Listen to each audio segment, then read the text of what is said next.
let's jump right in to the H3 Pelvic story and really the mission.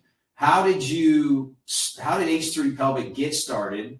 And maybe tell us a little bit about how you go from automobiles and missiles and electrical system design to being the CEO of a med tech company.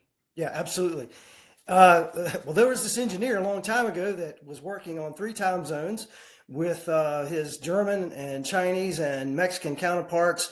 That particular engineer had for probably about the 3rd or 4th time, a major external hemorrhoidal condition that once he had it analyzed by a local clinician, stated that you got a bad one. It's stage 4, and it was driving this guy crazy.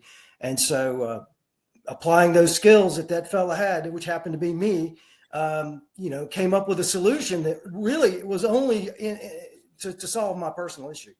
But the effectiveness of it was so good, I just realized that there's something here. And then after going further down the rabbit hole of trying to understand what other conditions might exist, it was one I couldn't ignore, and I immediately proceeded with IP securitization. So that's sort of how the genesis of the device got started.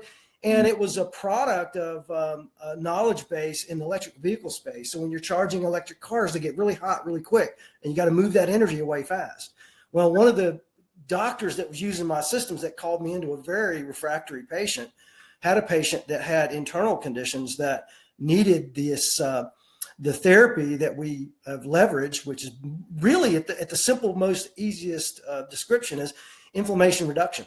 So I was thinking, how do we move that energy, get that inflammation down, provide cooling energy internally? And we use the same devices we did in the electric vehicle IP that we have. And that's how that came to be.